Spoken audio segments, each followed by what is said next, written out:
ውድና የተከበራችሁ ተመልካቾቻችን ተመልሰናል ከቡና ሰዓታችን ላይ አብራችሁን አሁንም ስላላችሁ ደስ ይለናል አብራችሁን ቆዩ ኻሊዶ ወንድሞቻችን እንዳገቡ እየመከርክ ነው ምን ነው አዎ ያው እመክራለሁ ግን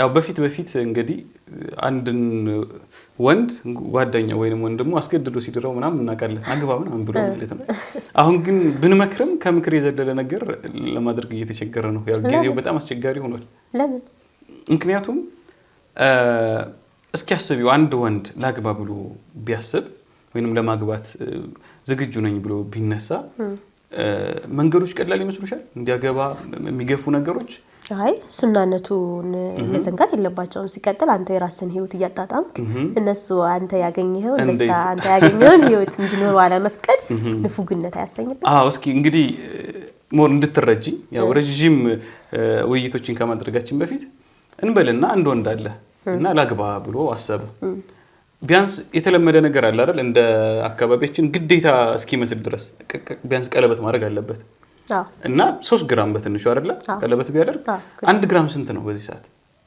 ኦኬ እንደው አይ አሁን ላይ ተወዷል እንደዛ የሚባል ነገር አለ ያለ ቀለበት መግባት አይቻልም አሁን ችግሩ እሱ ነው በጣም ቆንጆ ነበር ቀለበት ባይኖር ደግሞ አሁን አንዳንድ ሴሬሞኒዎች አሉ አይደለ ያው መህር ግዴታ ነው ግን መጠኑ ትንሽ በጣም ከባድ ሆኗል አሁን እኔ ያው እንደ ድሮ ሰው ራሴን እያሰብኩ ነው እኛ ባገባንበት ጊዜ ይሻላል እና መህረም የሚጠየቀው ነገር የሚገዛው ቀለበት አሁን ደግሞ አንዳንድ ነገሮች ተጨምረዋል ለምሳሌ ግዴታ እስኪመስል ድረስ ብራይድ እየተባለ ነው ብራይድን ሸኻችን ጋር እናወራበታለን በደንብ ማለት ነው ግን حتى ሙስሊም ሴቶች ብራይድን ትልቅ ቦታ ይሰጡታል እሺ ሌላው እንተን ለዲኮር የሚወጣው ይጫለ ዲኮር ኢቭን እንኳን አንቺ ሰው እንኳን ባጣሪ መድረክ ላይ የሚወጡ ነገሮችና ይሄን ሁላ ነገር አንድ ሰው ያስባል አንድ ወንድ ላግባ ብሎ ሲያስብ ቢያንስ ይሄን ነገር እጠየቃለሁ ብሎ ያስባል አሁን ቀለበት በምን ገዛለሁ ደሞዛችን ይታወቃል አብዛኞቻችን በተለይ ረጅም አመት ትምህርት ተምሮ ስራ የተቀጠረ ሰው እና ያ ነገር ስታስቢው አንቺም እንደ ሴት ሁሉም ተመልካቾቻችንን በየቤታችን እንዲያወሩበት ስለፈለግን ነው እና መንገዶች ምቹ ናቸው ብለሽ ታስቢያለሽ ከህቶቻችን በኩል የሚጠየቀው ነገር አው ምክንያቱም ምን አለ መሰለ ወንድ ልጅ ሁሉ ጊዜ እናቱ ላይ ወይም ደግሞ ቤተሰብ ላይ ወይም ደግሞ ከውጭ የተቋጠረ በፒስታል ያመጣ መብላት የለበትም መስራት አለበት መጠንከር አለበት ትዳርን መፍራት ጠንክሮ ካለ መስራት ሊመጣ ይችላል የሰራውን ማያባክን ከሆነ በየቀኑ የሚጨርሰው ወጭ ቡና ውጭ ነው የሚጠጣ ምሳ ውጭ ነው የሚበላ አይደለ እራት ደግሞ ሌላ ገዝቶ ይመጣል ቁርስ እንደዚሁ ጥቃቅን ነገሮች መስለው ግን ብዙ ወጭ ያወጣል ያንን ያወጣው በደንብ ሴቭ አድርጎ አቅዶበት አስቦበት በደንብ ጠንክሮ ከሰራ ለትዳር የሚመጡ ለትዳር ወጭ የሚመጡ ወጪዎችን መሸፈን ከቤተሰብ እንደው መጠየቅም አይተበቅበት ራሱ ማድረግ ይችላል ለምን ወጣት ነው አቅም አለው መስራት ይችላል ቢስ ላሰብኩ ነው ግን እዚህ ጋር መደግፈሽ ነገር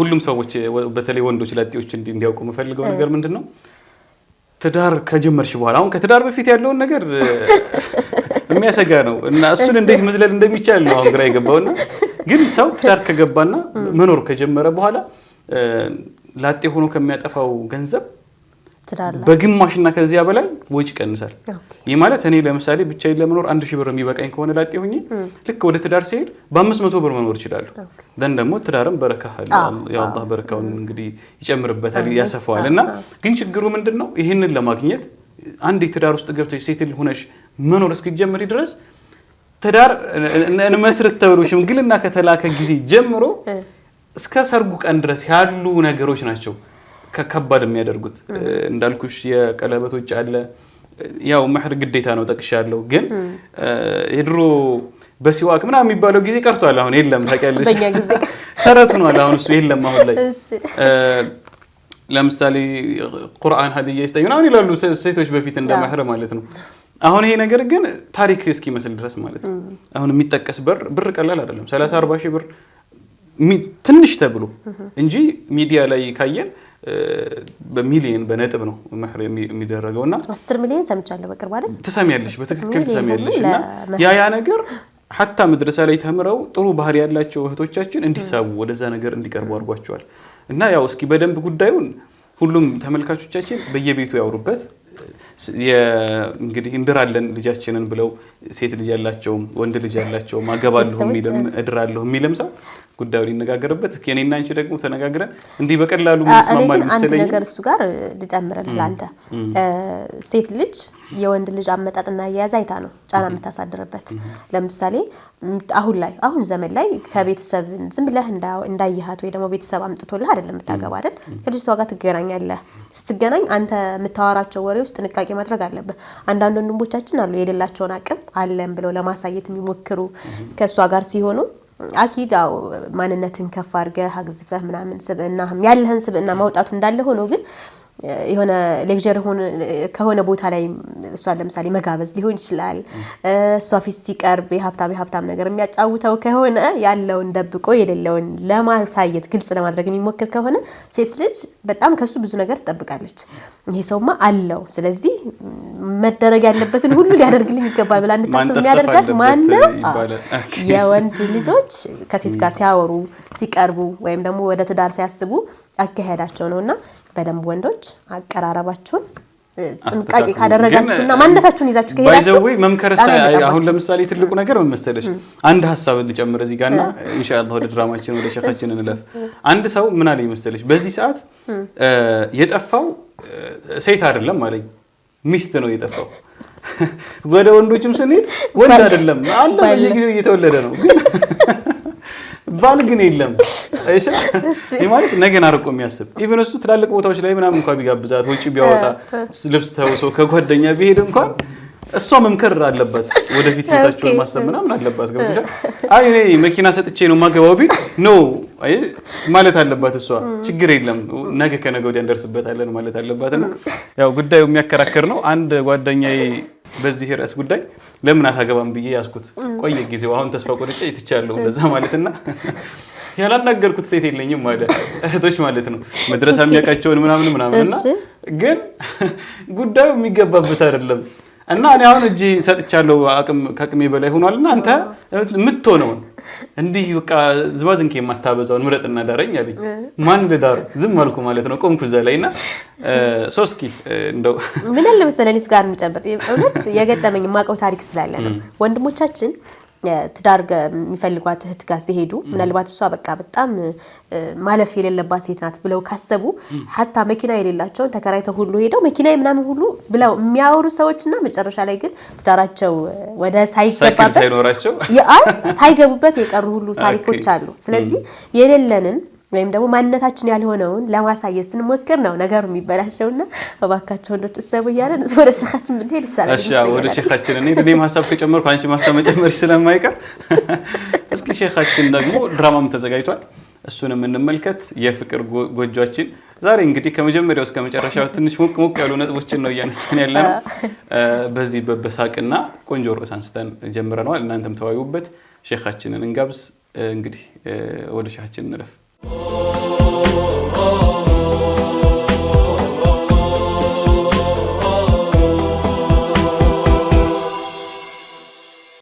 ውድና የተከበራችሁ ተመልካቾቻችን ከፍቅር ጎጆአችን ሸኻችንን ይዘን ተመልሰናል በዛሬ ፍቅር ጎጆ እጅግ በጣም ሁላችንን አብዛኞቻችንን የሚነካ እንደዚሁም ደግሞ በደንብ ትኩረት አድርገን ልንሰማው ልንከታተለው የሚገባ ፕሮግራም ነው ሸኻችን እንኳን ደህና መጣችሁ ደህና ቆያችሁ መርሐባ እንግዲህ ዛሬ ኻሊዶ ቀደም ብለና ኻሊዶ ስናወሳ ነበርና ያው ሰርግ ወጣቱን ያስፈራ ነው አብዛኛውም ደግሞ እየገባበት ነው የሚገባው በምን አይነት መንገድ ነው የሚፈራው ስለምንድነው የሚለውን እንደመንደርደሪያ አድርገን ኢንሻአላህ የሰርግ ወጪን በተመለከተ ይሄ ብራይዳል ምን ነው አሁን በተለይ ሴቶች ደግሞ ወንድሞቻችንን በጣም ብዙ ወጪዎችን ያስወጣን ነውና ያንን ተኮር ነው የዛሬ ፕሮግራማችን ድራማም አለ ሻያችን እንዳይቀዘቅዝ ሻይ እንጠጣ መርሐባሽ اللهم صل على محمد اللهم صل على محمد إمام الحرم شفيع الورى اللهم صل على محمد اللهم صل على محمد إمام الحرم شفيع الورى اللهم صل على محمد اللهم صل على محمد إمام الحرم شفيع الورى اللهم صل على محمد اللهم صل على محمد إمام الحرم شفيع الورى فرايهم كمدافر لنور مدهو سفر كما ديوش ترى إمام الحرام شفيع الورى اللهم صل على محمد اللهم صل على محمد إمام الحرام شفيع الورى سمون لملال سو إيمان اللادسو دايم لا ودسو دقاقم يلترا إمام الحرام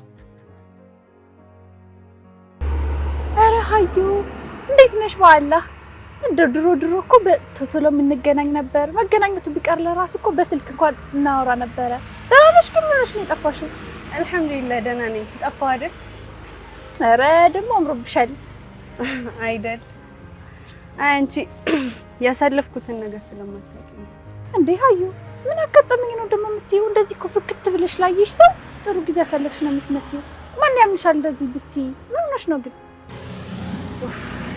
ምን ባክሽ እንደው ማዘርን ትንሽ አሟት እኮ የሷን ህክምና ላስጨርስ ብዬ መቼም የማያልፍ የለም እንደው አልহামዱሊላህ ተሽሏታል እንደው አንቺ ለራስሽ ነኝ ትያለሽ እንጂ አንቺ ለራስሽ እኮ ጥፍት ብለሻል በሰላም ነው ግን ወይ ሃዩ ዝሮ ተዛዝሮ አሁን ተሽሏቸዋል አይደል ዝሮ ዋናው መሻላቸው ነው አልহামዱሊላህ ግን እንዴት አይሽ እንደ መጥፋት ያላማረብኝ ዝም ብለሽ ታኛለሽ ንገሪኝ እንጂ እንዴት ነኝ ያላማረብኝ ምን አንቺ ድሮውንም እኮ ቆንጆ ነሽ ባትኳኳይ ብትኳኳይ እንዳማረብሽ አለ ውብ አድርጎ አይደል እንደ ፈጠረሽ በጣም ልዩ ሆነሽ ይል እንዴ ውይ ወይኔ ታድዬ የኔ ውድ አንቺ እኮ ድሮውንም ከሁሉ ጓደኞቼ የሚወድሽ አንቺን ነበረ ወይ ያላይ ወጥሽ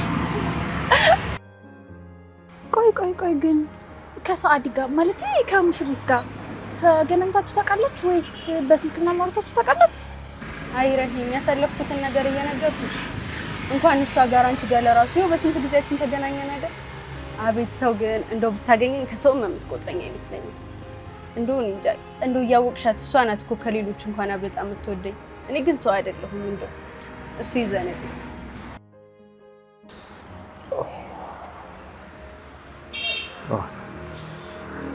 ለማር ታዩ ጨዋታ ያነሳዋል አይደለም የሚባለው ለምንድን ሰዓዲ ለምን እንደውላት እንደውም እኮ ሰርጓ እየደረሰ ነው እንደውልላትና ወይ ከተመቻት እዚህ እንድትመጣ እንንገራት ካልተመቻትም ደግሞ ቤቷ እሷ ጋር እንሄድና ለምሳሌ ሰርጓ አንዳንድ ነገር አናወራትም አዎ ልክ ነሽ ይሄኔ እኮ እንደው አሁን ይደውላሉ እያለች እየጠበቀች ነው አዎ እንደውም ልደውልላት እስኪ ደውይና ጠይቂያት እስኪ ቆይ ልደውልላት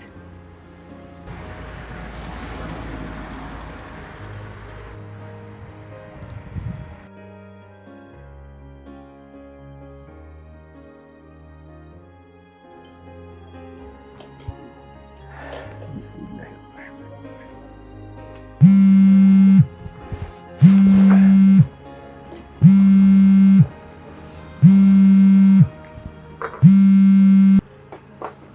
ሄሎ ዑመሩ السلام عليكم ورحمة الله وبركاته وعليكم السلام ورحمة الله እንዴት ነህ ባለ شو سعدي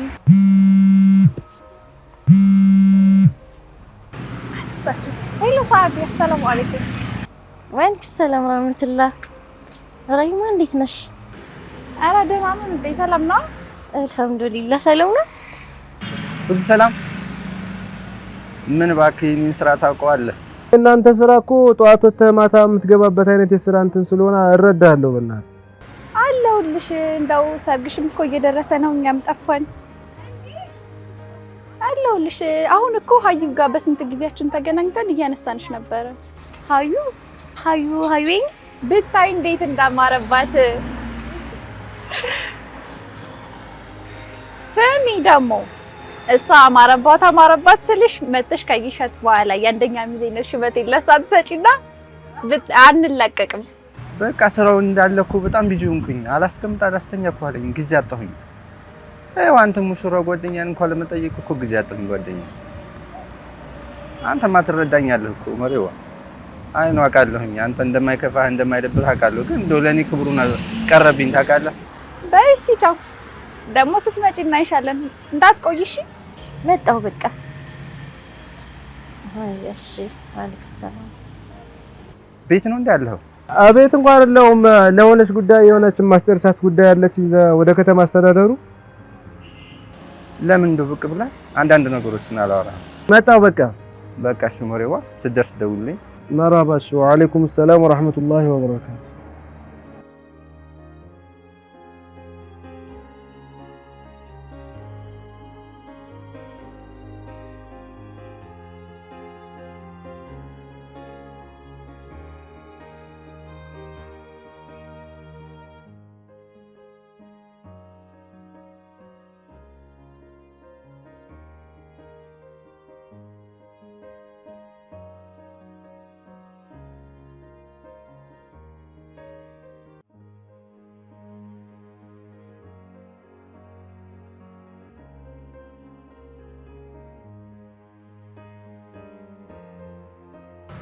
መጣች እንደውም ሰዓዲ ተነሽ እንጂ እንዴ አንቺን ብንጠብቅ አመትስ ብንጠብቅ የኔ ወደኛዬ ወይ እንዴት ናችሁ? ቁጭ በይ እስኪ እና እናንተ ተቀመጡ። ኧረ እንቀመጣለን። የሚዜ ደንቡ ነው ብለን ነው። ደህና ነሽ ግን? ስሚዋ ኡመር ዌልካም ምን እባክህ እንደው ቶሎ መጣሁ ብዬሽ እኮ አስጠበቅኩ። ኧረ እንዴት ነው? በሰዓቱ ነው የመጣው። ሰላም ነው። ሚጣይሳ እንዴት ናት? በእናትህ ደህና ነች። ሞቢ ደህና ናት? ባለቤትህ ሰላም እስኪ አረፍ እንድል በእናትህ። ኧረ እባክህ አንተ አረፍ እንዴት ነህ? ባላ አንተ ፀሐዩ ለራሱ ከሩ የለ እንደ አንተ ባላ አለፈው አይደለ? እንደው አፍ በለኝ። ኧረ ምን ማልፋት አለው? አንተ እገባለሁ ብዬ ለዛ እንትን ነው የእናንተ እኮ የሥራ ባህሪያችሁ እንደዚህ ብዙ ጊዜ ሰው ጋር ያገናኝ። አዎ ለዛ ነውና እንደው አፍ በለኝ። ግን ከነገ በኋላ ምናምን ይመቸኛል በፈለኩት። የምርህን ነው? አዎ ሰዓዲ አፉ በይ። ጠፋሁብሽ አይደለ? እንደው አንቺ በዚህ ሰዓት መጥፋት ነበረብኝ። ያዘኝ ዞይ እኮ ነው። ኧረ ሰዓዲ እውነትም ከሁሉ ሙሽራ መስለሽ እንዴ? ደህና ነሽ ታዲያ? ምን አዲስ ነገር አለ? እንዴት እየሄደልሽ ነው? አሪፍ ነው። ሁሉም ነገር ቆንጆ ነው። እንደው ሰዓዲ በሚታገስ ሰዓት እኮ እንደው አላገዝሽም። አፉ በይ። ችግር የለውም። እንደው ከዚህ በኋላ ግን እንደው ለበምንም ነገር አለ ሚዜ እንደመሆናችን እኮ እንደው ጠፋን እኛ ነገር እንዴ። ሀዩ እንለፋለን ታያለሽ እንዴ? ቀላል እንፈጋለን። ሚዜ እኮ ነን። ያውም የሰዓዲ አንቺ ለሰርግሽ ፍቅት ብለሽ እንድትታይ አንቺ በቃ ምንም ነገር መሳብ መጨነቅ ምንም አያስፈልግም።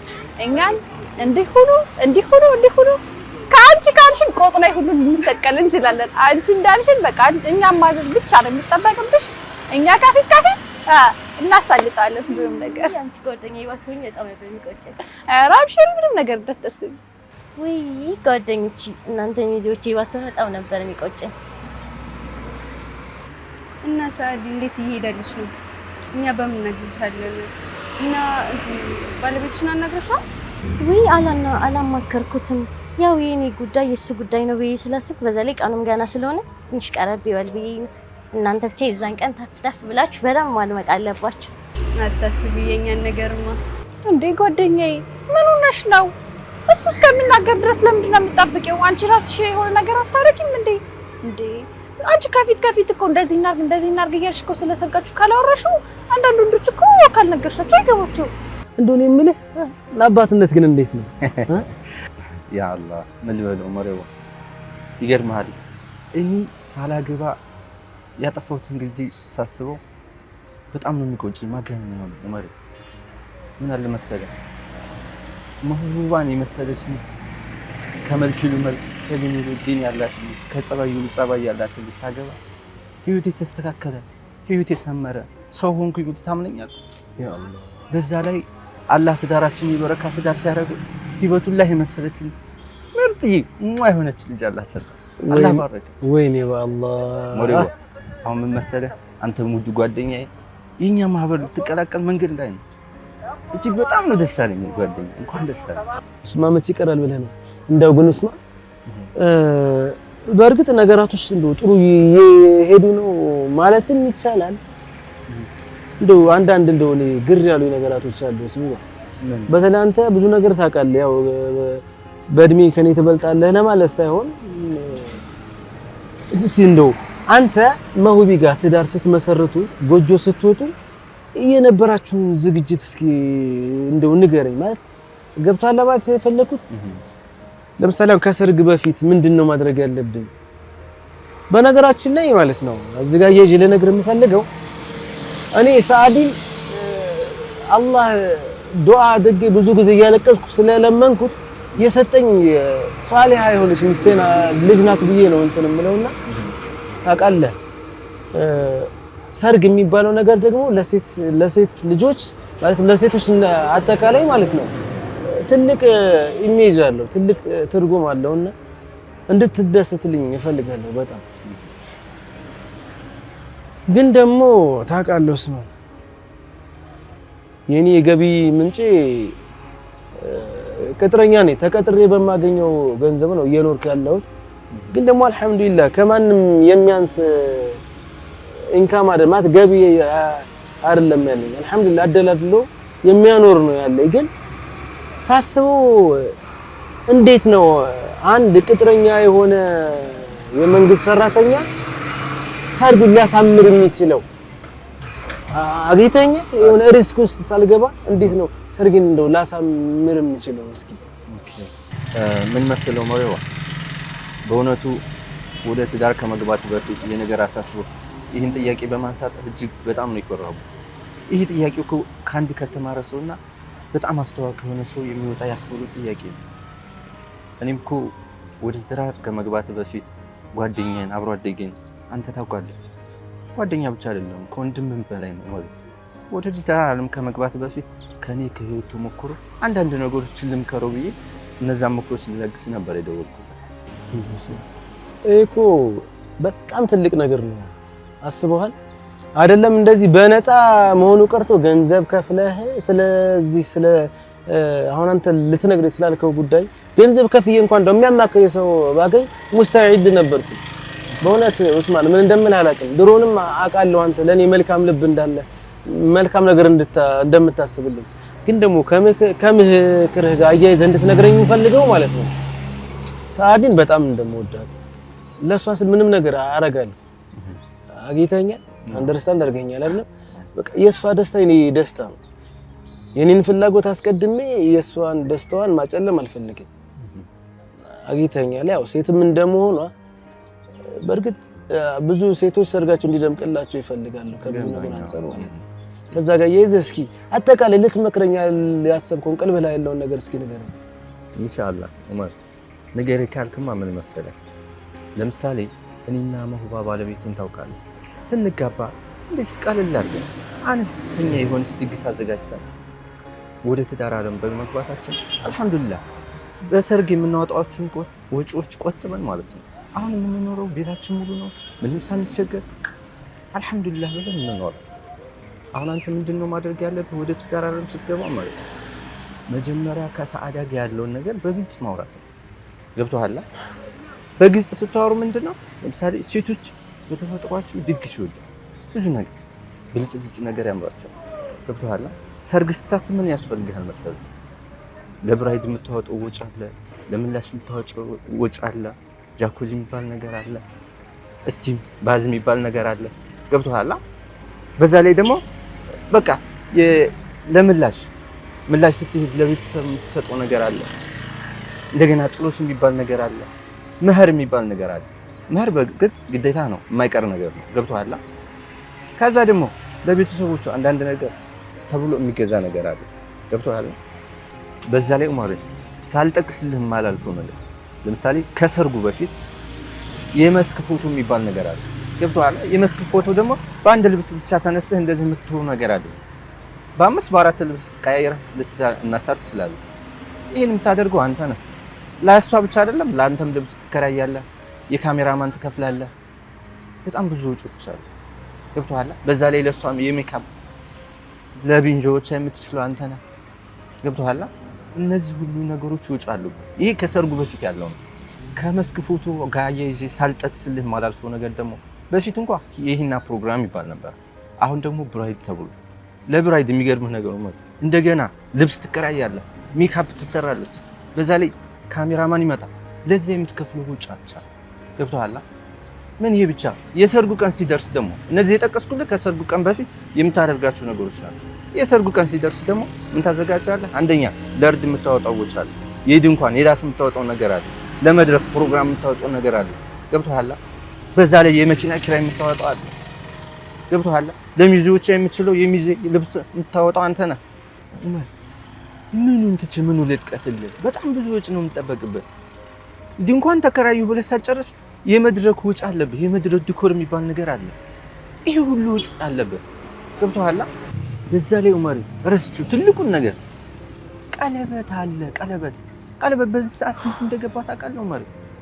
በትንሹ እንኳን 3 ግራም ምናምን ልግዛው ምን ያህል እንደምታወጣ አስበዋል?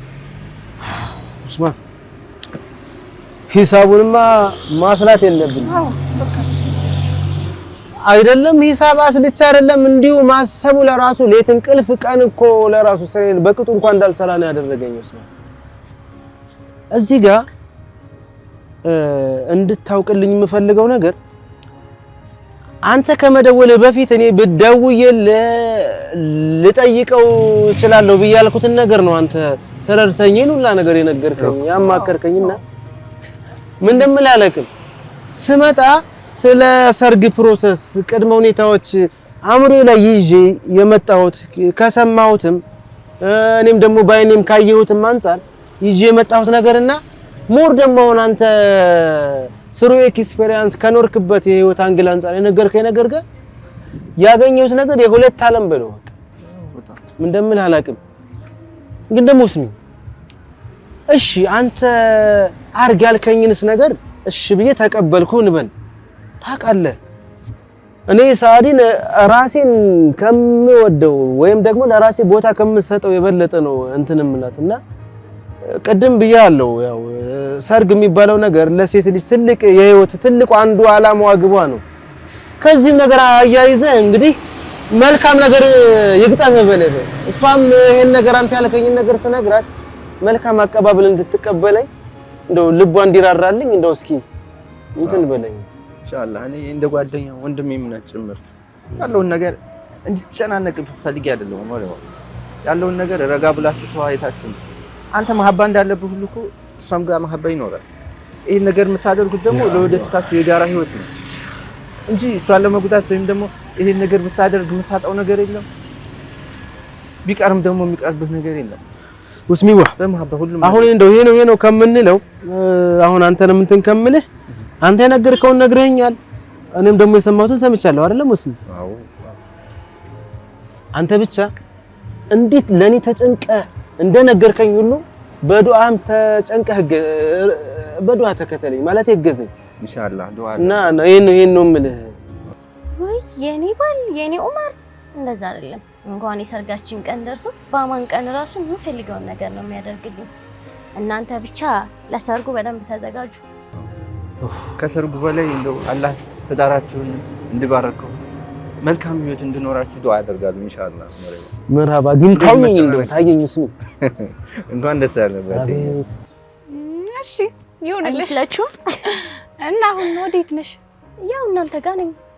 እናንተ ሌላ የምትሄዱበት ከሌላችሁ ይመቻችሁ አይመቻችሁ ባላቅም እንደው የማዘርን ከመመነሳት ሰበብ አድርጌ ጋብዛችሁ ሻይ ቡና ብንል ደስ ይለኛል። ኧረ እንደ ሻይ ቡናማ ተገኝቶ ነው እንደ በጣም ነው ደስ የሚለን። እንዴ ታዲያ እኔ ጋር በቃ እንሂድ። እንግዲህ ኡስማን አንተም ወንድማዊ ምክርን መከርከኝ፣ እኔም የሰማሁን ሰምቻለሁ። እስኪ እንግዲህ አላህ ያውቃል። እስኪ በዱዓ አገዘኝ ሁሉንም ነገር አላህ ገር እንዲያደርግ ኢንሻአላህ። አላህ ያገራል። እሱ ነው የሚባለው። ሁሉንም ነገር አላህ ይገባበታል። ምንም አታስብ።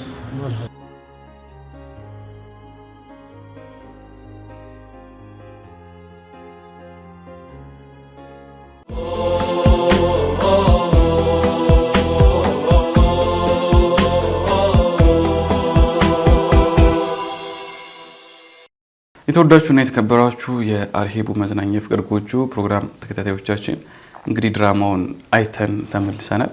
ወደ ሸኻችን ከመሄዳችን በፊት አንድ ሀሳብ ላንሳ። ማኢዳ እውነት ድግሱ ይደግሳል ብለሽ ታስቢያለሽ? እንዳዝማሚያው የሚደግሰው ይመስለኛል። አርመን እንግዲህ ደግሞ እስኪ እናያለን። በጣም ተክዞ አስቦ አይቼ ነበርና እሷንም ላለማጣት የሚደረግ ጭንቀትም ስለሚኖር ምናልባት ይደግሰው ይሆን? እስኪ ተመልካቾችም ሀሳባቸውን ኮሜንት ላይ ያጋሩን። በዛውም እንግዲህ ምን ያክል ባሎች ሀሳብና ትካዜ ላይ እንደሚሆኑ ድግስ ሲወራ በጣም እንጂ ለማሳየት ነው። ሼኻችን ደግሞ እስኪ ምን መምሰል አለበት የሚለውን ያወሩናል በደንብ።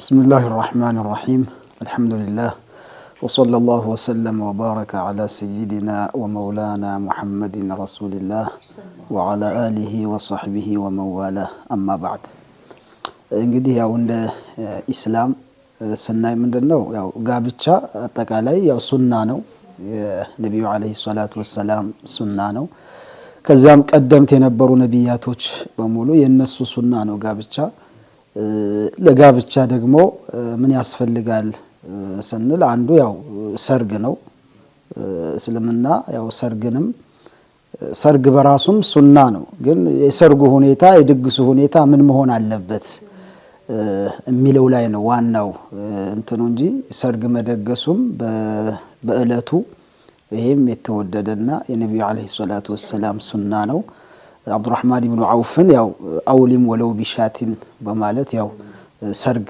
እንዲደግስ ያዘዙበት ሁኔታ አለ እና እንደ አጠቃላይ ግን ምንድነው ሰርጋችን ድግሳችን ምን መምሰል አለበት ስንል ያው ሙስሊማዊ ስርዓቱን እስላማዊ አዳቡን የጠበቀ መሆን መቻል አለበት እስልምና ለሁሉም ነገር ያው መመሪያ አስቀምጦልናል ለህይወታችን መርህ የሚሆን መስመር አብጅቶልናል ስለዚህ ያን ተከትለን መሄድ ነው መቻል ያለብንና አሁን በድራማው ላይ ምናምን እንዳየነው አይነት ከሆነ ትንሽ ከእስልምና ከዲናችን አንፃር ስናየው ጥሩ ያልሆነ ነገር አለው ማለት የሰው ልጅ ከአቅሙ በላይ አቅሙን የመጠነ ሳይሆን ከአቅሙ በላይ ተጨናንቆ ምን ብሎ ራሱን እንትን እስከሚል ድረስ የሚያደርግ ወጪ ላይ መውደቅ ይሄ ተገቢ ያልሆነ እንትን ነው በተለይ ደግሞ አሁን ይሄ ብራይድ ምናምን የሚባለው ነገር በተለይ ደግሞ እንደ ሙስሊም ማህበረሰብም እንደ ባህላችንም አይደለም በአጠቃላይ ከቅርብ ጊዜ የመጣ የሌሎች ሱና ነው ወደዚህ እየገባብን ያለውና ይሄንን በተለይ ሙስሊም ሴቶች ሊጠነቀቁት ይገባል ምክንያቱም ከብክነት ኪሳራ ላይ ከመውደቅ ውጪ የሚገኝ ምንም ነገር ስለሌለ ማለት ነው ደስታ የምናገኘው ቀጣይ የባልና የሚስት የትዳር ህይወታችን ቀጣይ ሆኖ ሲቀጥል እንጂ በአንድ ቀን በመናወጣቸው ወጪዎች በአንድ ቀን በመናደርገው መዝናናት ብቻ ትዳር ይሆናል ማለት አይደለም ደግሞ ሼክ እኮ እንደዚህ ብራይዱ ላይ እንድንጨምርበት በትክክል የሚታየውን ነገር ለማውራት ወጪው እንዳለ ሆኖ ብራይድ ፕሮግራም ላይ ብዙ ጊዜ ሴቶች ናቸው የሚሰበሰቡት ማለት ያው በትክክል የሚያደርጉት ሊኖሩ ይችላሉ እኮ ግን አሁን ወደ ምን እየሄደ ነው ነሽዳ ይከፈታል ብዙ ጊዜና በቺፓዝ ወንዶችም ካሜራማን ሆነው ወንዶች ይገባሉ ከዚያ ሴቶቹ በጣም ያንን ይዘው ኦልሞስት ድሮ በሙዚቃ እንደሚጨፈረው ነው የሚመስለው አንዳንዴ አሁን ዩቲዩብም ላይ ምናምን ይለቀቃል ይሄ ነገር ወንዶች ካሜራማኖችም እዛ ያያሉና ትንሽ የሚከብድም ሁኔታ አሁን ይታያል ብዙ ጊዜ በተለይ የሱዳን ነሽዳ እየተባለ ግን ሙዚቃ የሆኑ እንደው እሱንም ያው ትኩረት እንድንሰጥበት ስላሰብኩኝ ነው የገባሁት ጥሩ ነው ስለዚህ እንደዚህ አይነት ነገሮች ከሸሪዓችን ከዲናችን አንፃር ሲታይ በግልጽ እስልምናን ዲናችንን የሚጻረር ተግባር ነው ስለዚህ መጠቀቅ ይገባል ነብዩ አለይሂ ሰላቱ ወሰለም እንደነ ያሉት ለተተቢዑነ ሰነነ من كان قبلكم شبرا بشبر وذراعا بذراع حتى لو سلكوا جحر ضب لسلكتموه የኛ የሙስሊሙ ማህበረሰብ የሌላ ሱና የሌሎችን ሱና የሌሎችን ባህሎች በመከተል እንደሚጠቃ ሲናገሩ ምን ይላሉ በርግጥም ከናንተ በፊት የነበሩትን ህዝቦች የነሱን ፈለጋቸውን ትከተላላችሁ አሉ እና ስትከተሏቸው ደግሞ ስንዝር በስንዝር እንደዚሁም ደግሞ ክንድ በክንድ ነው የምትከተሏቸው አሉ ልክ በፋሽን ስም ወይም በስልጣኔ ስም ማለት ነው እና حتى እነሱ እንኳን የضب የሚባል ወይ ወከሎ የሚባል አውሬ አለ ወይም ደግሞ ቀበሮ እንበለው ቀበሮ ጉድጓድ ውስጥ ሲገቡ ብታዩአቸው እንኳን እናንተም ተከታትላችሁ ትገባላችሁ አሉ በቃ ፋሽን ነው ስልጣኔ ነው ብላችሁ እናንተም እነሱን ተከትላችሁ ትገባላችሁ አሉ እና ጠየቋቸው ሱሐቦች አልይሁዳ ወነሳራ አሏቸው እነዚህ ምንከተላቸው አይሁዳዎችንና ነሳራዎችን ነው አሏቸው ታዲያ ማንን ነው እነሱን ነው እንጂ አሉ ነብዩ አለይሂ ሰላቱ ወሰለም ስለዚህ አሁን ይሆነ ያለው ያ ነው በቃ እነዚህ አውሮፓውያን አይሁዶች ነሳራዎች እነሱ የሆነ ነገር ፕሮጀክት ቀርጸው ይልኩልናል። ያንን እኛ እንደ ስልጣኔ እንደ ፋሽን አይተን ይጠቅማል፣ ይጎዳል፣ ከባህላችን አንጻር ከእምነታችን አንጻር እንዴት ነው ብሎ መፈተሽ የሚባል ነገር የለም። በቃ በፊልም የሚታየውን በተለያየ ነገር የምናየውን ነው እዚህ ህይወታችን ውስጥ አስገብተን እንትን እያደረግን ያለነውና ያ ደግሞ በትዳራችንም ላይ በማህበራዊ ህይወታችንም ላይ ምስቅልቅል ነገር እየፈጠረ ነው ያለው የነሱን ፈለግ በመከተላችን ምክንያት ማለት ነው። ስለዚህ እስልምና የራሱ መስመር አለው፣ የጋብቻ ስርዓት አለ። ያንን ስርዓት ጠብቆ መሄድ ነው። ዱንያም ላይ ስኬታማ ሊሆን ያለ ሰው አኺራም ላይ ነገ የውመል ቂያማ ሞት አለ፣ ሁላችንም እንሞታለን። ሒሳብ አለ፣ አላህ ፊት መቆም አለ። በሰራነው እያንዳንዱ በሰራናት ስራ ዋጋችንን የምንከፈልበት ቦታ አለና ያንን ለዛ የሚጠቅመን የሚሆነው ነገር ምንድነው? ሸሪዓ በሚያስተምረው መሰረት ጋብቻችን ምን መምሰል አለበት፣ ሞታችን ምን መምሰል አለበት። በቃ ደስታም ሐዘንም ተፈራራቂ ነገር ነው። ያን ደግሞ እንዴት አድርገን ነው ማስኬድ ያለብን ብለን ወደ ዲናችን ወደ እምነታችን ተመልሰን ማየት ነው። በተለይ አሁን እያየን ያለነው ነገር እንደ ሙስሊምም ከእስልምና አስተምሮት ያፈነገጠ እንደ ባህልም ደግሞ ይሄ ኢትዮጵያዊ ባህልም አይደለም። ከአሁን በፊት ያላየናቸው ነገሮች ናቸው አሁን እያየናቸው ያለውና ይሄ የሚጠቅመን አይደለም። በቃ አንደኛ ኢኮኖሚንም የሚጎዳ ጉዳይ ነው። ቀላል ገንዘብ አይደለም እዛ ላይ የሚወጣው ማለት ነው። ወይ ሰርግ አንለውም ወይ ምላሽ አይባልም። ምንም ነገር ትርጉም የሌለው ወጪ ነው ወጪው ራሱ ማለት ነው። እና ጊዜንም ማባከን ነው፣ ጉልበት ማባከን ነው። ስለዚህ እዚህ ላይ እንደ ቆም ብሎ በቃ አቅል ያለው ሰው ማስተዋል የሚችል ሰው ለምንድን ነው ይሄን የማደርገው ብሎ መጠየቅ መቻል አለበት። ወንዱም ባል የሚባለውም ሆነ ሚስት የምትባለውም ሆነ ያንን ቀን እንደዚህ አይነት ይሄን ያህል ከፍተኛ ወጪ አውጥተው ያንን ዝግጅት የሚያደርጉበት ለምን ይጠቅመናል? ለትዳራችን ለወደፊቱ ትዳራችን የሆነ መሰረት የሚጥል ነገር ነው ወይ ብሎ ማየት መቻል አለበት። ይሄ መሰረት የሚጥል ነገር አይደለም። አንደኛ አላህንም የሚያስቆጣ ተግባር ነው እዛ ላይ የሚሰራው። ያኒ ሙዚቃ ይከፈታል። ያው አረብኛ ቢሆንም ያው ሙዚቃ ነው። ሱዳንም ሆነ የሳውዲም ሆነ የማንም ሆነ ይመስልናል እንጂ የሀገራችንም የጎጃሜም የጎንደሬም የወሎም ሆነ ያው ተመሳሳይ ነው። ሙዚቃ ነው። ስለዚህ ሙዚቃ ተከፍቶ እዛ ላይ እክትላጥ ወንድና ሴት ተቀላቅሎ የሚደረገው እንትን ጭፈራም ሆነ የተለያየ ነገር ይሄ ከሸሪዓችንም በጣም ያፈነገጠና የአላህን ቅጣት የሚያመጣ ተግባር ስለሆነ በዚህ ላይ ጥንቃቄ ያስፈልጋልና እንደ ሙስሊም ይሄ የኛ ባህላችን አይደለም። አሁን ከቅርብ ጊዜ የመጣ ሁኔታ ስለሆነ ቤተሰብም እዚህ ላይ ይሄንን ልጃችንን ለማስደሰት ተብሎ የሚደረግ ነገር አላህ ጋስ እንዴት ያደርገናል ብለው ማሰብ መቻል አለባቸው። ያኒ ገንዘብ ተርፏቸው ከሆነ ይሄንን እንደዚህ አይነት ድግስ ደግሰው ብዙ ወጪ የሚያወጡት ብዙ የተቸገሩ ወገኖች አሉ።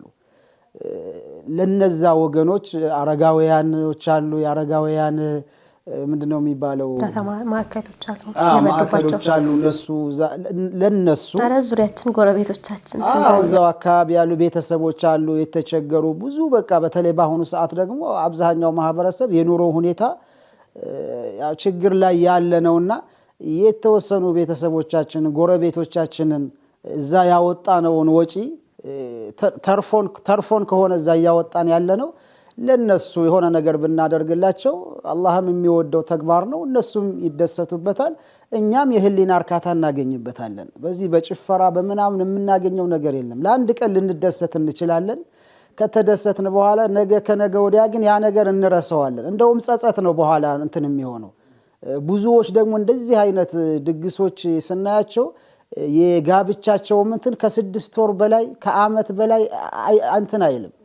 ወደ ፍች ወደ ምናምን ነው እንትን የሚለውና በረካም አይኖረውም። የጋብቻ በረከት የሚኖረው ወጩ ቀለል ያለ ድግስ ሆኖ መህሩም በተመሳሳይ ሁኔታ ያው ቀለል ያለ ሆኖ እስልምና በዚህ በሰፊው ያው አስተምሮ ስላለው እንደዛ ሲሆን ነው በረከት የሚኖረው። ትዳሩም በረካ ይኖረዋል፣ ልጆችም ማሻአላህ እንትን ይላሉ። ከዛ ውጪ ግን እንዲህ እንደው በሆያ ሆዬና እንደው ለታይታ የሚሰራ ነገር ከሆነ ትዳሩም ነገ ከነገ ወዲያ ሌላ እንትን ነው የሚሆነውና እዚህ ላይ ጥንቃቄ ያስፈልጋል ለማለት ያክል ነው እንግዲህ ያው እንደሚታወቀው አለ ወጉ ከተባለ እስልምናውን ያያየነው ነው መሰረት የለንም በምንም አይነት መልኩ እንደ ወግ እንደ ባህል ከተባለ ደግሞ እናቶቻችን በፊት ላይ ያስለመዱት አለ ይሄ የሂና ፕሮግራም ተብሎ የሚደረገውም ደግሞ ነገ ሰርጓ ሊሆን ዛሬ ነው የሚያሳልፉት ምንድነው 5-6 እናቶች ይሆኑና ዱዓ ነው የሚያደርጉት ቡና ይደረጋል ዳቦ ይጋገራል እኔ እስከማቀው ድረስ ከዛ በኋላ ለድግስ ከተደገሰው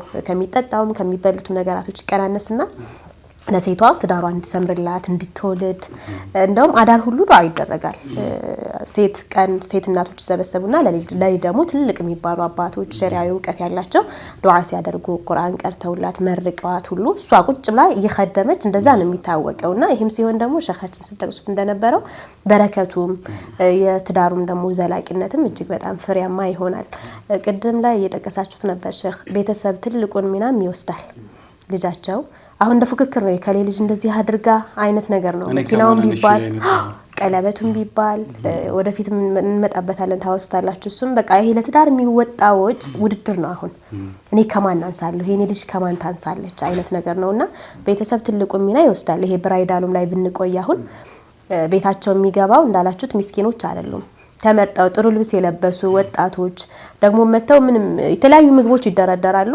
ከዛም ቤቱ በዲኮር ያብዳል እነሱም በሜካፕ ያብዳሉ ከዛ በኋላ አንድ አይነት ልብስ ለብሰው ያው ኻሊድ ወስትለው እንደነበረ አላግባብ የሆነ እንቅስቃሴዎችን መደረግ የሌለባቸውን አውራቸውን ሁሉ ተከፋፍተው እንደዛ ያደርጋሉና እናትና አባት ሴቲቱ ልጅ እንዴት አድርገው ነው መቆጣት ያለባቸው ይሄ ቀን የሚቆረጠው አለ አይደለ ቀድሞ ለእንደዚህ ቀን ድግስ ሲባል የወንድም ቤተሰብ የሴትም ቤተሰብ አሁን እየከፋ ነው የሚሄድ ለኛ እንደዚህ ከሆነ ለልጆቻችን ምንድነው ምን ላይ ነው የሚደርሱት እነዛ ልጆች ወጪ በሙሉ በወንድ ቤተሰብ ላይ ነው ስለዚህ ትዳራቸውን ካመራርጥም ይመስለኛል ሼኽ እንደው ላበዛው ነው እንጂ ወደ ከፈልፈል አድርገን እንመለስበታለን አንደኛ ወንዱ ልጅ ሲመርጥ ትዳሩን ምን አይነት ሴት ጋር ይምረጥ እናትና አባትስ ሚናቸው እዚህ ላይ በተለይ ይሄ ከሰርጉ በፊት ያለው ድግስ ላይ ሚናቸው ይድረስ ነው እነሱንም በደንብ መመከር አለባቸው ሼኽ እንደውም ውድድር የሚባለው እንጨምር ማለት ብዙ ጊዜ ሳይ የተለያዩ አካባቢዎች ላይ ለምሳሌ እንትን የቃልቻ ልጅ ነች እንደዚህ ይባላል እንኳን ቤተሰብ ይታያል ግን እንደዚህ አይነት ነገሮች በእነሱም ይብሳል ያው ድፍረት እንዳይሆንብኝ እንጂ ስለማይ ነው ስለመመለከት ነው አሁን ላይ ማህበረሰቡን በታች ዝቅ ብለን ካየን ነሽዳ ነበር በፊት የሚከፈተው ማሻአላህ ወንዶችም እና የሚሉት እሱን ነበር አሁን ግን ኢቭን የቃልቻ ቤተሰብ ነው እየተባለ ራሱ ከአባትየው ከአባቷ ከወንድሞቿ ከአጎቶቿ በጣም ጓደኞቿን በዙሪያዋ ስለሚሆኑ ያሸንፉና አይቆጣጠሯቸውም ኢቭን አባትም እየተናገረ አይሰማም እዛ ነገር ላይና በትክክል እና ይሄ ነገር ደግሞ ለትዳር እንቅፋት ሆነ ነው መህረም ሲባል አሁን በጣም ይጫናል ከፍ ይላል ድግሱ በጣም ከፍ ይላል ሶ ወንዶች እንዳያገቡ ትዳር ሲባል እንዲፈሩና እንዲደነግጡ አርጓል ነው ልናነሳ ያሰብነው ትክክል ነው እንግዲህ ቤተሰብ ትልቁን ድርሻ ያለው ወላጆች ናቸው በልጆች መመራት የለባቸው በተለይ አሁን ኻሊድ እንደጠቀስከው የሼኽ ልጅ ተብሎ የዓሊም ልጅ ናት ተብሎ እንደዚህ አይነት ነገር የሚደረግ ከሆነ ዓሊምነቱ ምን ላይ ነው ሼኽነቱ ምን ላይ ነው ስለዚህ እነሱ እንደውም ለሌሎች አርአያ መሆን አለባቸው ሞዴል መሆን ያለባቸው እነዚህ የመሻይኽ ልጆች የዑለማ ልጆች የሚባሉ ናቸው ይሄ ምንድነው መጀመሪያውንም ተርቢያ አላደረገም ማለት ነው ያ ሰውዬ ልጆቹን ከመጀመሪያው ጀምሮ በእስላማዊ የተርቢያ አስተዳደግ ስርዓት እንዲያድጉ አላደረገም በቃ ምግብ ያበላቸዋል ያጠጣቸዋል ልብስ ያለብሳል ከዚህ ውጪ ስነ ምግባር የሚባለውን ነገር ስነ ምግባር ላይ ስራ አልሰራም ማለት ነው በእስላማዊ ስነ ምግባር ተቀርጸው እንዲያድጉ አላደረጋቸውም ማለት ነው ስለዚህ ትልቁ ኃላፊነት የሱ ኃላፊነት መስኡልያ ያለበት ዱንያም ላይ መስኡልያ ያለበት ሰውም ይወቅሰዋል እኮ እንዴ የገሌ ሼኽ ልጅ አይደለች እንዴ አባቱ ዓሊም አይደለም እንዴት እነሱ ቤት ይሰራል ሲባልም እኮ ይሄ ዱንያ ላይ ራሱ ውርደት ነው አኺራ ላይ ደግሞ የባሰ ትልቅ ውርደት አለ አማም አላህ ፊት ሲቆም ማለት ነው ስለዚህ ይሄንን የዑለማ ልጅ ተብሎ እንደዚህ አይነት ነገር የሚያደርጉ ከሆነ በጣም አሳፋሪ ነው ቆም ብለው እንትን ሊሉ ይገባ። እንዳጠቃላይ ወላጅ ግን ትልቁ ኃላፊነት አለባቸው። ኩልኩም ራዒን ወኩልኩም መስኡሉን ዐን ረዕየቲህ። እያንዳንዱ ባል በሚስቱ በልጆቹ በሚያስተዳድራቸው ቤተሰቦቹ ይጠየቃል። በቃ እነሱ ስርዓት እንዲይዙ ካላደረጋቸው አላህ ጋር የሚያጣላ ስራ እንዲሰሩ ለነሱ የሚያመቻችላቸው ከሆነ ኃላፊነት አለበት፣ አላህ ዘንድ ይጠየቃል። ስለዚህ ልጄ ለአንድ ቀን ተከፍታ እንዳትውል ከሚል ሐሳብ ጓደኞቿ በእንደዚህ አይነት ሁኔታ ተድረው የኔ ልጅ ከማን አንሳ የሚባል አስተሳሰብ ኑሯቸው ይሄን የሚያደርጉ ከሆነ አላህ ጋር ያለውን እንትን አላዩም ማለት ነው።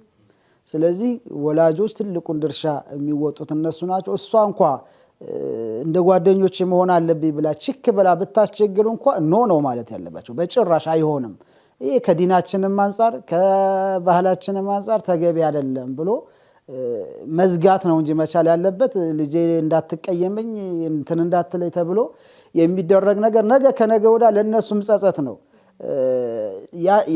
ያቺ ጓደኛዋ ቢያንስ ወይ ገንዘብ ኖሯት የሀብታም ልጅ ሁና ምናምን ሁና ይሆናል ያን ያህል ወጪ ያደረገችው።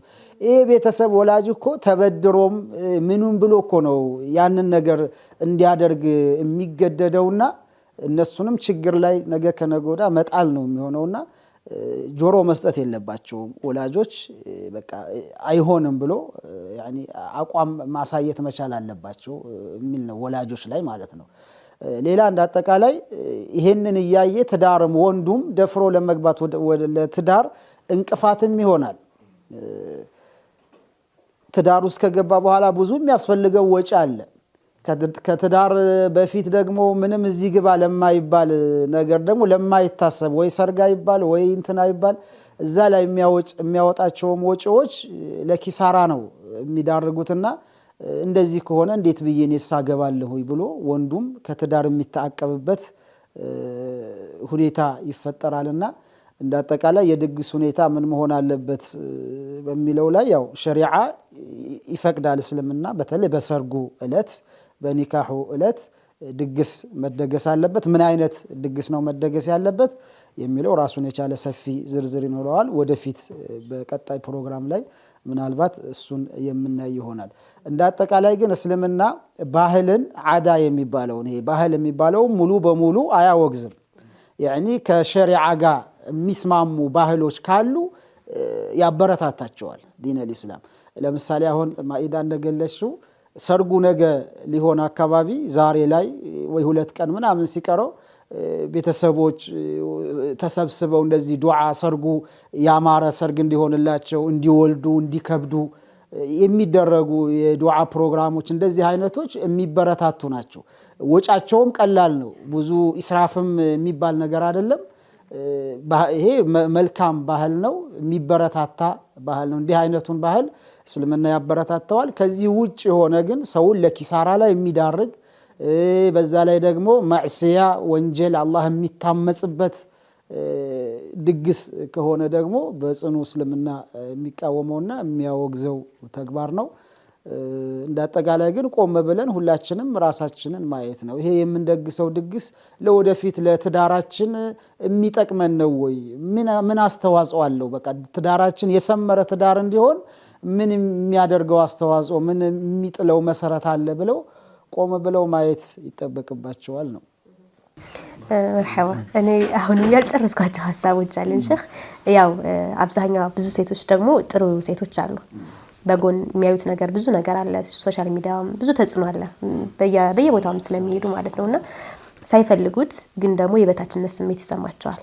እኔ ሰርጌን በእንደዚህ ላደርግ፣ እኔ ብራይዳል ሳይኖረኝ፣ እኔ ይሄን አይነት ድግስ ሳይደገስልኝ ይላሉና ራስን ከሌሎች ጋር ማወዳደርም ጉዳት የሚያመጣባቸውን ጉዳት በስነ ልቦናው ያው ስነ ልቦና ባለሙያም ባንሆንም እኛ ግን ደግሞ እንደ ሸሪዓ የሚቀመጥልን መርህም መስመርም ስለሚኖር ራሳችን ሌሎች ጋር አወዳድረን ራሳችንን የማይሆን ነገር ላይ እንዳንወድቅ በተለይ ደግሞ ሴት እህቶች ጥሩም ስለሚኖሩ ማለት ነው። ትክክል ነው። ለነሱ መቀጠል ታሳቢ መደረግ አለበት። እንግዲህ ያው ሴት እህቶቻችን ሞዴል ማድረግ ያለባቸው ማንን ነው በግልጽ ተቀምጧል። እንግዲህ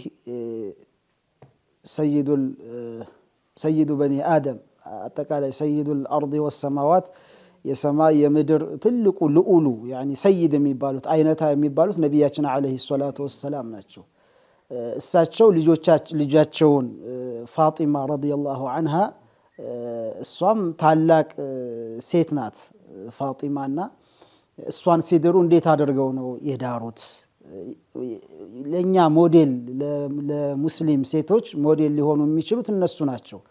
እንደነ ፋጢማ ረዲየላሁ ዐንሃ እና ሌሎች ሰሐቢያቶች አሉ።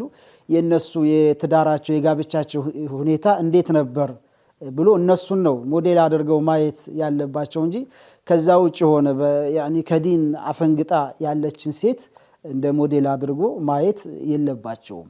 እንደራሳቸው በቃ ይሄ እገሌ እንደዚህ ስላደረገች እኔም አደርጋለሁ ማለት ሳይሆን ያቺ እንደዚህ በማድረጓ ምክንያት ከአላህ ጋር ራሱን የቻለ ሌላ የምትተሳሰበው ሂሳብ ይኖራታል።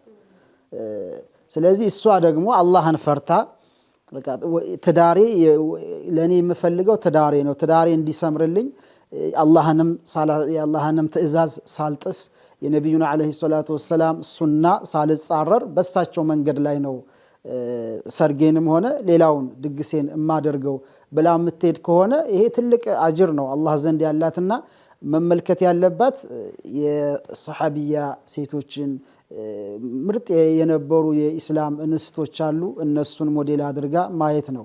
ነቢያችንም አለይሂ ሰላቱ ወሰላም ያሉት እንዙሩ ኢላ መን ሁወ ፈውቀኩም ያኒ ፊዲን ማለት ነው። በዲን አልኢስላም ጉዳይ ላይ ማየት ያለብን ከኛ በላይ ያሉትን በዲናቸው በተቅዋቸው በዕልማቸው ከኛ በላይ ያሉትን እንድንመለከት ነው። ከኛ በታች ያሉትን ከዲን ያፈነገጡ ሰዎችን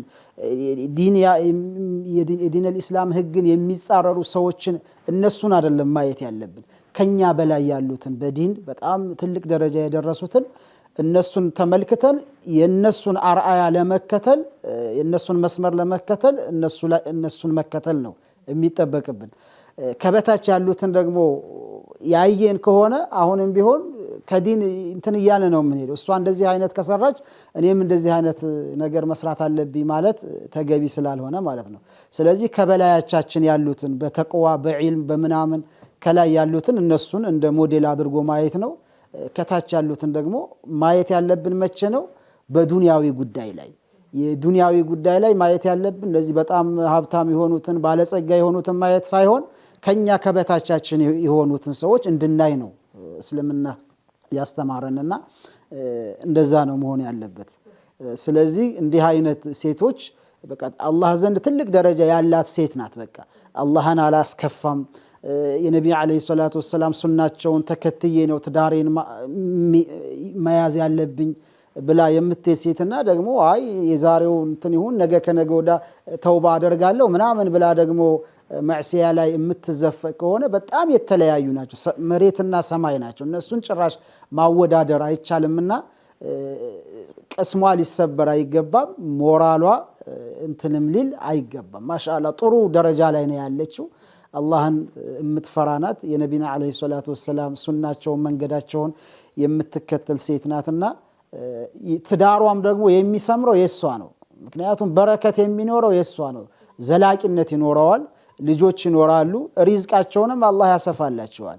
የነዚህ ግን የአንድ ሰሞን ጫጫታ ከሆነ ግን የተወሰነ ጊዜ ሄድና የተፈራረሙበት ፊርማቸው ሳይደርቅ እንኳን እንደገና ወደ ፍች ወደ ፍርድ ቤት ወረቀት ይዘው የሚመጡበት ሁኔታ አለና ትልቁ ለትዳራቸው ለወደፊቱ ነው መታሰብ ያለበት። በቃ ትዳራችን ወደፊት ልጅ ስንወልድ እንዴት ነው ማድረግ ያለ ልጆቻችን እንዴት ነው ተርቢያ ማድረግ ያለብን፣ እኛስ እንዴት ነው በትዳራችን በፍቅር ተግባብተን ተከባብረን የምንኖረው የሚለው ላይ ነው እንጂ ትኩረት ማድረግ ያለብን ዛሬ ሰው እንዲያጨበጭብልንና ሰዎችን እንትን ለማስደሰት ከማናንሽ ከሆነ ግን ይሄ ሰውም ዘንድ አላህም ዘንድ የሚያስንቅ ተግባር ነው። ሱብሃንአላህ። አዎ ያው አያልቅም ይሄ ፓርት እንግዲህ ቀጣይ ሳምንት ቀጠሮ እንያዝ ይመስለኛል አይደል ኻሊድ? አዎ እንግዲህ ነገሩን ያው በደንብ ለማየት እንዲመቸን ቀጣይ ሳምንት ደግሞ ኢንሻአላህ ያው በደንብ የተስፋፋ ነገር ስለሆነ ተጨማሪ ሀሳቦችን የምናነሳ ይሆናል ብዬ አስባለሁ። የነበረን ቆይታ ግን እጅግ በጣም ቆንጆ ቆይታ ነው። እንደው አላህ ምን ተቀበል ያርጋል። አዎ በተለይ ደግሞ ወላጆች አሁንም የሴት ቤተሰቦች ዛሬ ሴት ነው የሚድሩት፣ ዛሬ ሴት ናት የምታገባላቸው፣ ነገ ደግሞ ወንድ ልጅ ይኖራቸዋል፣ ወንድ ልጅ ይወልዳሉ። ይሄ የዳሯት ሴት ልጅ ደግሞ ነገ ወንድ ልጅ ትወልዳለችና ያው ለራስ ማስቀመጥ ስለሆነ ስለዚህ ነገ በራሴ ላይ የሚመጣል የሚለውን ተግባራዊ ያደረግን ልንጠነቀቅ ይገባል። የሸኻችን ትልቁ መልእክት ይህ ነው። ኢንሻአላህ በቀጣይ ሳምንት ደግሞ በዚሁ ተያያዥ ጉዳዮችን ይዘን እንመጣለን። ቀሪ ፕሮግራሞቻችን ይቀጥላሉ። አብራችን ቆዩ።